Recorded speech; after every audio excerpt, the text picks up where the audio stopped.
Hi everyone, my name is Matthew Peterson, if you didn't know that. I've been working at St. Vincent de Paul in the West End for the past 10 months. It's been a new experience for me. Growing up, I rarely saw evidence of poverty. My family didn't like to go out, so we stayed in our suburban house in a subdivision. My family was far from perfect, but my siblings and I never worried about there not being enough money for the family. I later learned that my dad sometimes helped a few of my cousins with money, but we weren't that close with them. They lived a 7-hour drive away, so I never got to see what their lives was like. My dad was the first person in his family to go to college, and he has had a well-paying work his whole career. Maybe he wanted to put that, his family life behind him, I'm not sure. But let's go back now to St. Vincent de Paul. Now, Public Allies is about assets, but at St. Vincent de Paul we try to provide for people's emergency needs. It's hard to get around that and turn that into an asset, but many of the clients who visit St. Vincent de Paul are in financial trouble due to chronic unemployment, or being laid off, or due to unexpected expenses like car repair, or a funeral service for somebody who's recently died in their family, or missing work to take care of a child or other family member, or missing work due to illness. People need help paying off large balances with Duke. Some people's balances are a couple $1,000. People finding out someone else used their Duke account. There's Duke fraud. I learned about that. People have their money orders stolen from different people, or their cash or credit card, or their EBT card. The harsh winter recently caused a lot of people to have extremely high Duke bills. Their pipes burst and they had to pay for all those water leaks. There are a lot of clients asking for help. About 200 applications come into St. Vincent de Paul's main office every week for help with their rent or utility assistance. Not to mention all the requests that are made to the 50+ St. Vincent de Paul conferences around the county. We get 100 people every first Thursday. They need help getting a birth certificate or ID or bus tickets. And unfortunately, our 2,000 bus tickets are gone after the first or second week of the month because there's such a great need. And there are hundreds of people that visit the food pantry every month. And sometimes, unfortunately, we get more phone calls than we can return in a reasonable time frame. With all these clients, and some of them are in emergency situations, it sometimes can be difficult to do the work that needs to be done, to do proper referrals. I always wish we could have like 2 or 3 hours for each client and really sit down and talk with them, but it's hard to do that. Volunteers help out greatly with this work. They perform a wide variety of tasks at St. Vincent de Paul, for example, Ms. Linda. And there's lots of other volunteers I've really enjoyed working with. But I wish they could all be full-time salaried staff. Would you accept the position? I don't know.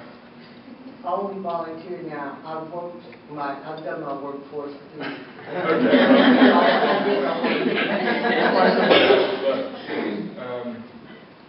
Now, I wish they could all be full-time because poverty is extensive. There are people who can't keep the lights on, or the water, or they threw away all their furniture to get rid of bed bugs, or they lost a job and had to move in with family or friends, and that's not necessarily a welcome situation, or maybe even move back with an ex. There are people whose kids are taken away from them because they can't afford to buy a new bed to replace the one that had the bugs. There are people applying for disability who are homeless, who seem to have nothing at all. There are people who don't know how to send an email or search for information on the internet. There are people intimidated by their landlords into accepting that they won't get their security deposit back.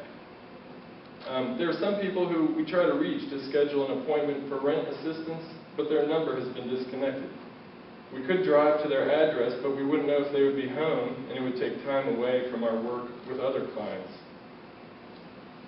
All these circumstances can make life very unpleasant. Some people who come for help are embarrassed about it. Others are frustrated. The help is not coming more quickly. Others seem to become passive and lose hope.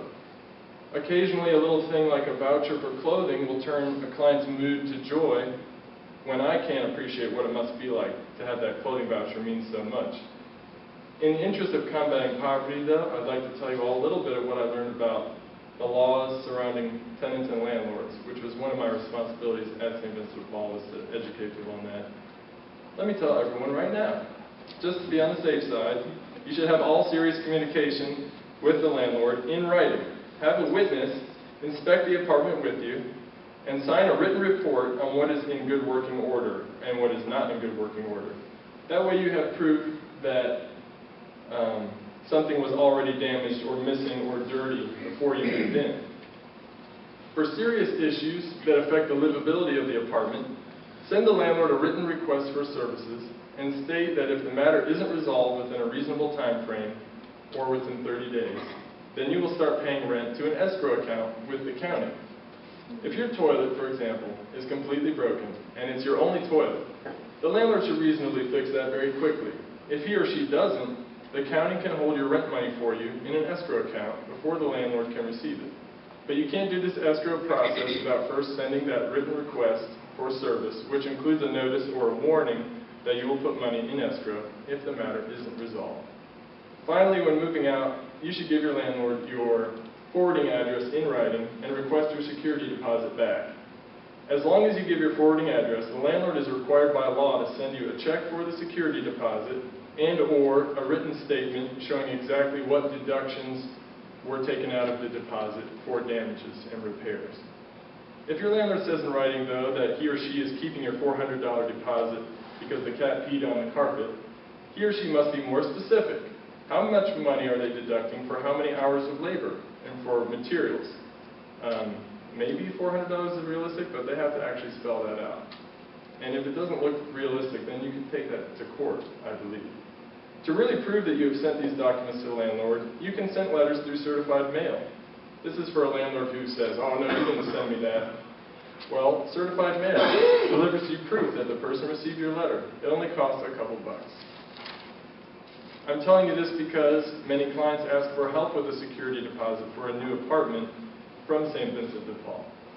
I wonder how many people are intimidated by landlords and don't know how to request a security deposit from the old apartment to put towards the new apartment.